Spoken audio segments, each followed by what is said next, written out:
Good morning, beautiful people of the center. It's such a privilege for us to be able to call ourselves non-profit partners of this beautiful work in the world, isn't it? Because we are activated by a vision of a world in which there is a re-emergence of support of art and aesthetics, and this is our way of aligning with organizations that are already doing that sort of thing. And we couldn't have asked for a better message through music for this morning for us, because this month we are talking about Taoism, and this idea of an everywhere present light is so perfect for our message today. This whole month we've been talking about Taoism, and each Wednesday we continue with a more informal service, almost like a book study service, where we look at the book of the month and the assigned reading, which is going to be Wu-wei, all about yielding to the flow of this life energy. And Reverend Kim Kaiser will be here this Wednesday evening to talk about it. He and I often have really wonderful conversations about Taoism. He's very passionate about it, and I think that you'll enjoy his service on Wednesday very much. Everyone is welcome. You can bring your book along or not. We'll provide study guides for you.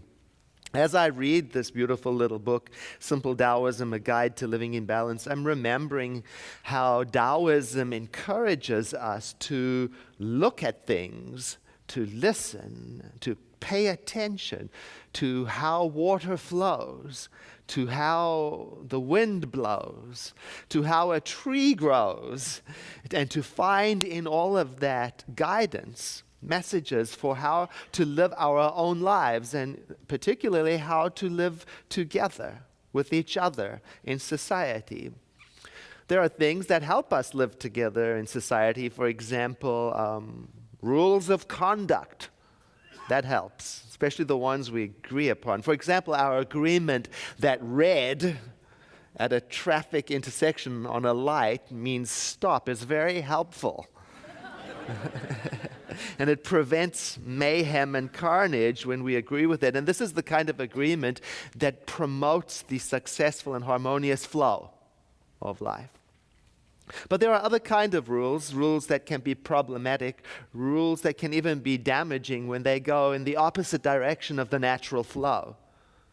For example, a long time ago, segregation was a rule that was tried and attempted to create a certain kind of social order that had disastrous effects because it was exactly in the opposite way of the desired flow of life. Problems arise with rules like that, especially when they're imposed and they're forced and they're pushed. Distress emerges because eventually you'll notice things do not go in the way of unjust laws. Not for long. Eventually things will revert and go where they're supposed to go. Have you ever tried to force anything to happen that doesn't want to happen? Make it happen? Especially when the thing that you're trying to make is going in the opposite direction of the flow of life, like pushing a river. I was thinking about this just last week. I didn't properly close the door of my dishwasher. So mid-cycle sudsy water started pouring out onto the floor. And in a moment of panic, I tried to control the situation and the flow of the water. It was quite a spectacle. I had an idea of how things should stop. So at first I used my bare feet and then my hands. I was trying to control the water. But do you know that water would not conform to my will? It just flowed around my feet and hands. No panic. It just was going to where it was going. And there was not a thing that could be done about it. That's Taoism. Or have you ever tried to make someone love you? I'm a cat lover. And I have a very beautiful cat, Andrew, who loves me as much as a cat can love a person.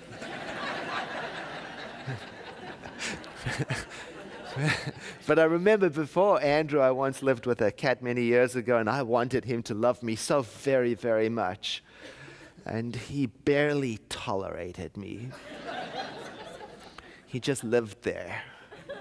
Yeah. We had irreconcilable differences. And there was nothing that could be done about that. We had to live in the direction of that flow. We had to be with that. You know, nature sets examples for us to learn from. The example that I'm noticing is that things tend to be committed to being exactly what they are. And there's nothing that can be done about that. I could learn from that. Because a lot of the time I notice that I'm committed more to becoming and to changing than I'm committed to being. Just being. And if I were to back off just a little bit and give up trying to make things and people and events and situations turn out or develop in the direction I want them to, maybe things, people, and situations could actually be what they are, which, by the way, they are doing anyway. Without effort. The wind blows a certain way, there it goes. Taoism looks to nature as a model for personal behavior, and do you know our teaching at the center does the same thing? We look to nature as an example, as a model for spiritual living. For example, we look at the way nature has no withholding in it. It's indiscriminate in that regard. It's a giving machine, no holding back based on personality or lifestyle. Like it says in the Christian Bible, the divine makes the sun to shine on the just and the unjust, and the rain falls on everybody. Ain't nothing you can do about that. It's the way of things. And in our teaching, we say that when you and I copy that nature, when we duplicate that nature of the divine in our own personality, in our own habits, that's when we get back into the sync of the flow of life, and that's when we start going in the right direction. One of the key characters in Taoism, Lao Tzu, his advice is to be still like a mountain and flow like a great river. Oh, nature can be a beautiful teacher, you know, particularly in places that are untouched by the frantic busyness of society, the hard pace. You know what I'm talking about? Oh, I was remembering several years ago, I went to a workshop I was scheduled to attend, and it was all paid for, and I had obligations. I had to go, but I didn't want to go. I was all busy with important, frantic, urgent things, and I arrived there with all the business on my shoulders, and I was very uptight. So I got there, and I was acting polite enough, but you know, with just enough distance in the greeting so that I could maintain my grumpiness. You know what I'm talking about? Because it has to be nurtured. You know, you have to protect it. But it was a very, very beautiful valley. It was difficult to resist its influence. And it started to work its way into me. So little bit by little bit, nature was getting into me. And my attitude was starting to shift. And I realized I was going to have to work very, very hard to protect my grumpiness. And that evening, I remember as we sat around the campfire, the facilitator said to us, "Look up." And we did. And there was this canopy of stars just glaring down at us fiercely, intensely. And some of us, we hadn't noticed. Nothing else was needed for that evening's lesson. Just look up. See, no dyads, no opinions, no discussion groups, no Facebook updates, nothing. Just look up. And as I did, for a moment of taking it in, something shifted in me, as if the vastness of the sky and its message of peace downloaded its wisdom into me. And the real awareness was the sky had been there all the time. There's nothing you can do about that. Some of us had just not noticed it. And I went to bed quite peacefully that night, but you know that when I woke up in the morning, I picked up all my trouble again. There it was with me, and I remembered I had very urgent matters to attend to. But there was no cell coverage. So I took myself on a hike because I was told that if you got high enough on this one hill, you could get 1 or 2 bars. And make your phone calls, you know. So there I went up with my phone, and I was quite absorbed in the process of noticing where to walk to get the little signals, watching. And I got way up there, and then I noticed something. A deer was watching me, chewing a leaf, you know. Not in that kind of startled deer way, like you found me out. No, more like in, what is this human doing? And that's when I noticed it. I mean, not the deer, I mean it. Being. It's almost like needs a new word, beingness. It's as if everything around me was committed to being, as if everything was participating in this major theatrical production, each playing its part, and everything was completely unaware of and completely disinterested in my disappointment at not being able to find a signal. And there was simply no one to complain to. In the Tao Te Ching, one of the source documents for Taoism, it says, express yourself completely and then keep quiet. Be like the forces of nature.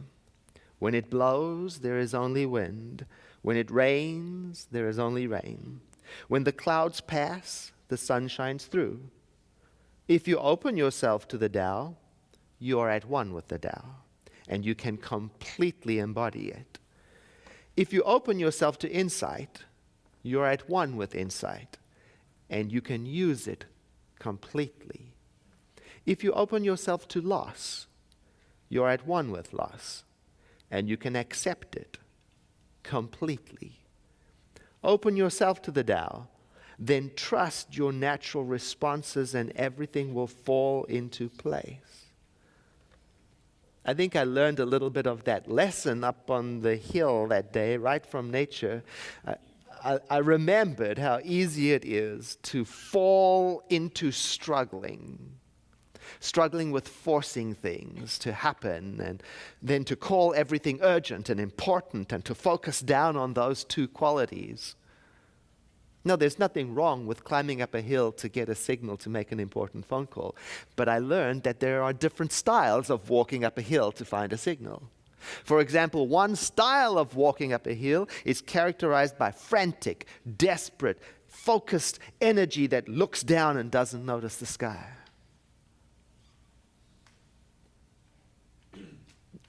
And another style of walking up a hill may be characterized, for example, by flowing, by listening, by looking, by feeling, by being. I think I like to say that there is a song being sung by nature. Sometimes it's slow and steady and quiet, and sometimes it's wild and fast and hurried, but whatever it is, there's this commitment in it. It's definite, it's resolute, it is what it is, and I can be in harmony with that or not. Then I came back from the retreat back to civilization, all blissed out for just a little while until I picked up my troubles all over again. Oh, how easy it is to forget that song, to pick up the pressure of getting things done. What's that saying? The faster I go, the behinder I get. But still committed to it. And I jumped right back into things, and I stopped flowing like water. One of the first things I had to do, a commitment, was to go to a clergy meeting right at the middle of my busyness. And I went to this clergy meeting, and the facilitator, she looked like she'd been on a retreat, and she was all blissed out and zen-like, and I looked at her, and then she brought out mandala coloring books.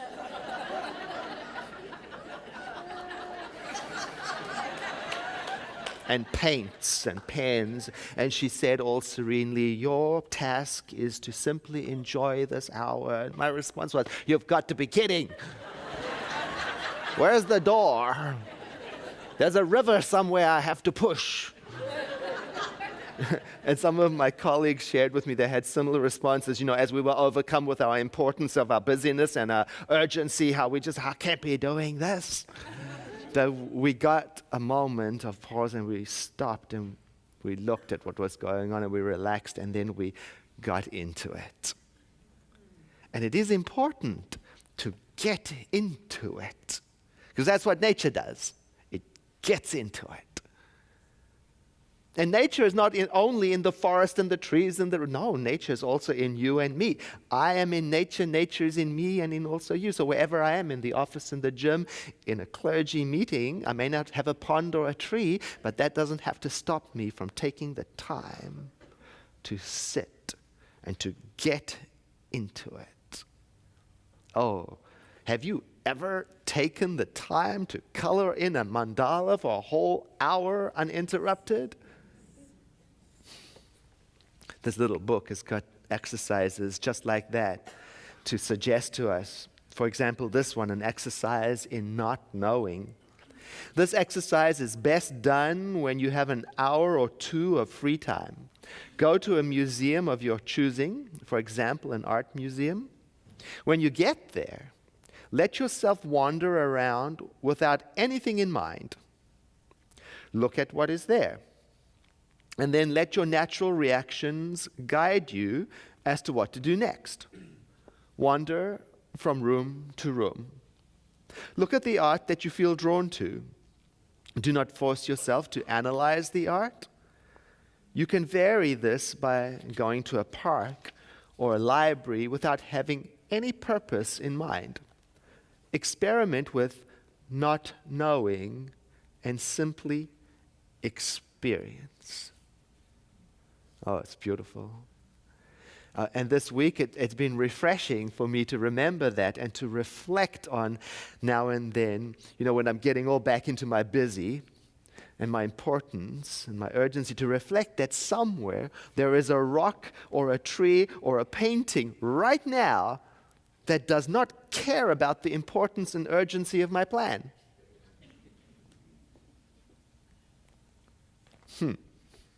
I was cycling on Thursday between Highway 12 and Glen Ellen, and quite suddenly the sky opened itself up and emptied all its water right on me. Bam! Without consulting me, without checking with me to see if it would inconvenience me. And as quickly as it started, it ended without any parade. There was nothing I could do about it except to get into it and to allow it, to love it.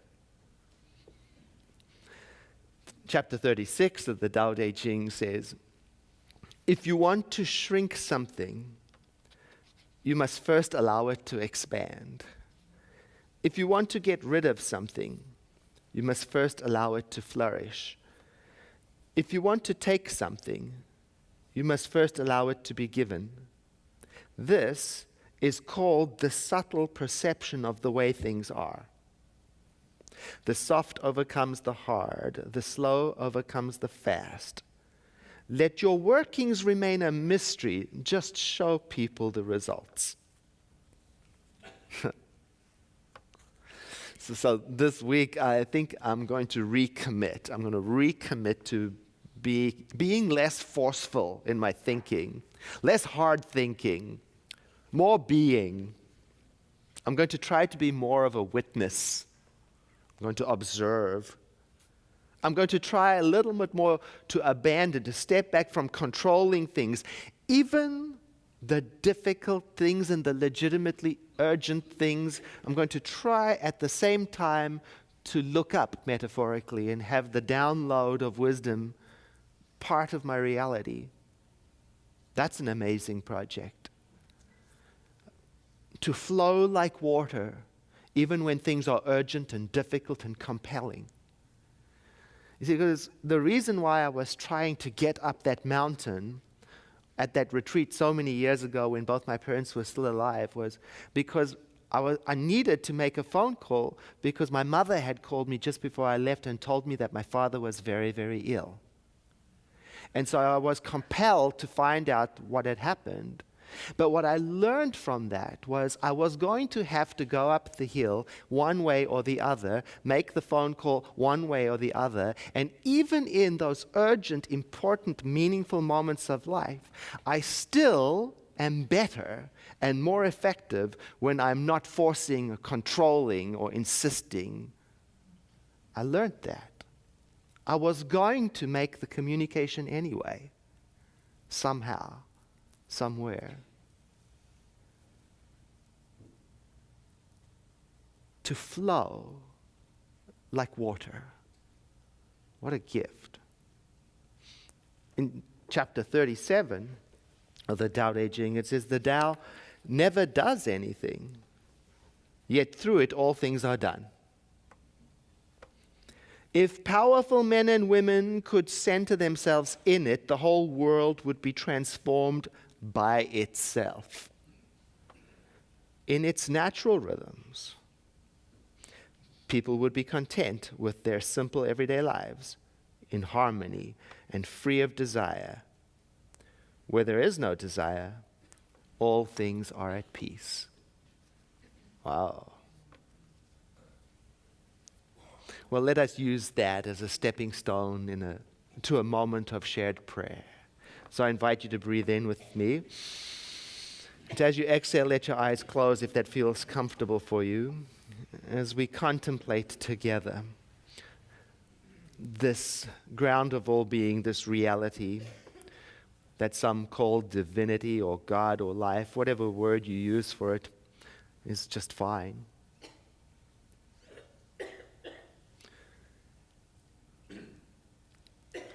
Because we are aware that it itself is beyond all names and qualities, and we are merely contemplating its vastness, its beginningless, endless nature.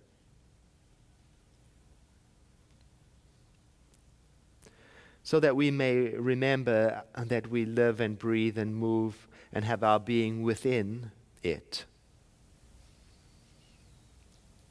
And from this awareness, we realize the rightness of our lives, that here exactly where we are, we belong.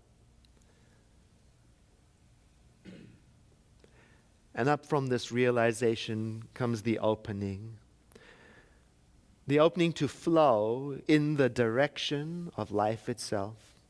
And with that easy flow, the opportunity for each one of us to bring into the world more beauty, more art, more expression, more love, more compassion, and to find the natural, easy increase in energy when we duplicate the nature of reality itself in our own choices and habits.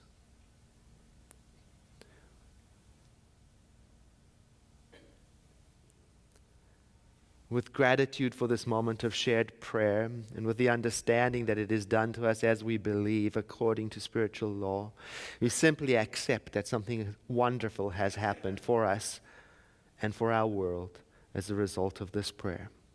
And together we say, and so it is. Once again, a breath in and a sigh. We use the breath to build a bridge to that part of our service where we share. We support our center financially. You may give through a different method, perhaps electronically or at a different service, or perhaps you're putting something in the basket today. As a symbol of your giving, you may have picked up a coupon. But the ceremony itself is energetic. It's a community building ceremony where we participate in this metaphor of supporting this beautiful place that we call our center, and by extension, our nonprofits and our headquarters and so much more in the world. So I thank you for your participation. Won't you take your gift in your hand? Ushers, please stand, and please say after me, I bless this gift. I send it forth to heal and prosper. It does amazing work in the world. And so it is.